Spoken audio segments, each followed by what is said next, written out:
Right now, you are sitting down. You've probably shifted your weight 2 or 3 times already. Unconsciously, your lumbar support is doing exactly what it promised, and your lower back is still throbbing. You think that's your body failing. It isn't. It's a 2 million-year-old alarm going off. We need to go back. Not to an office, not to a classroom, to the Rift Valley of Tanzania, where a group of people who never invented chairs are sitting in the dirt for 10 hours a day and feeling nothing in their backs at all. The reason they aren't in pain is something your body still knows how to do. It's been trying to do it all morning. Your chair has been stopping it. The Hadza are one of the last hunter-gatherer populations on Earth. Researchers from the University of Southern California spent weeks living alongside them, strapping accelerometers to their thighs, measuring exactly how long they stayed still each day. The number came back, 9.9 hours. Nearly 10, the same as a Western office worker. Same sedentary time, completely different biology, no epidemic of back pain, no waiting list for a physio, virtually no markers of cardiovascular disease, in adults over 60, whose blood lipid profiles look nothing like an American the same age. So what are they doing that you aren't? The answer is one posture, and it's one your body is begging for right now. When the Hadza rest, they squat, heels down, weight settled into the legs, the whole body stacked. And here's what that posture is actually doing. Measured with wireless electrodes on the skin, the muscles in the calf and thigh never stop firing. Not working, idling. A continuous, whisper-quiet signal that keeps the whole metabolic engine running even while the body rests. The muscle doing most of that work is the soleus. It sits in your calf.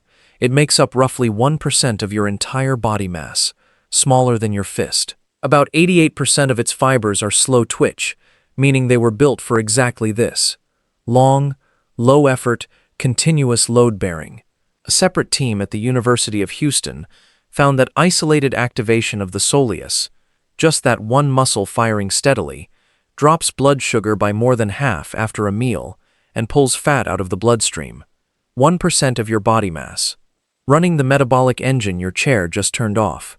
Stop. Feel your calves right now. Are they doing anything at all? Now, here's the part nobody tells you in the ergonomics conversation. The chair was never designed for your spine. It was designed for power. The earliest known chairs come from ancient Egypt, the Second Dynasty, around 4,500 years ago. Not as furniture, as thrones. An alabaster statuette of Pharaoh Nynetjer, housed in a museum in Leiden, is one of the oldest images we have of someone sitting in a chair. And it's a pharaoh. Not a farmer, not a scribe, not a soldier. A pharaoh. Everyone else was on the floor. For thousands of years after that, the chair didn't move down the social ladder.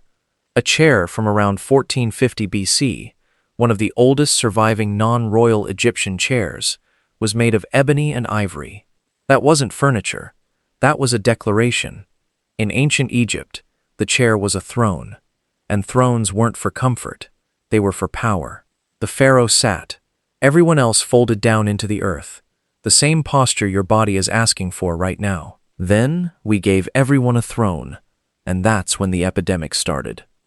Picture a day on the Tanzanian plain, 80,000 years ago. Your muscles are sore from the morning, so you fold. Your heels press into the dirt. Your calves engage. A whisper of contraction, not effort. Your spine stacks naturally, no support required. You're not exercising. You're resting, and your blood stays clear. Your joints stay lubricated. Your back doesn't hurt. This is what rest was. Then, a furniture maker in Vienna named Michael Thonet worked out how to bend wood with steam. His chair, model number 14, became the world's first mass-produced piece of furniture. The 1850s. Tens of millions sold. Factories across Europe.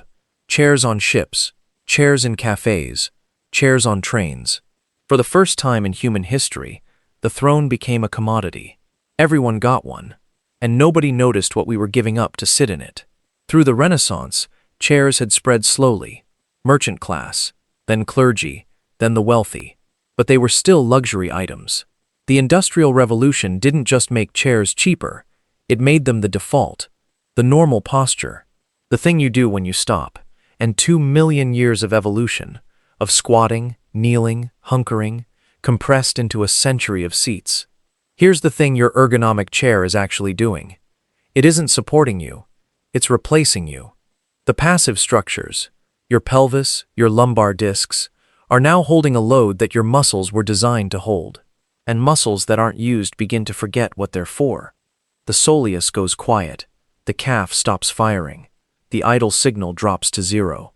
That's not aging, that's structural unemployment. Every time you squirm in your seat, hunting for the angle that doesn't hurt, that's your calf muscles sending a signal. They want to fire. They remember the squat. Your chair just keeps hanging up the call. When your legs go numb under your desk, that isn't poor circulation.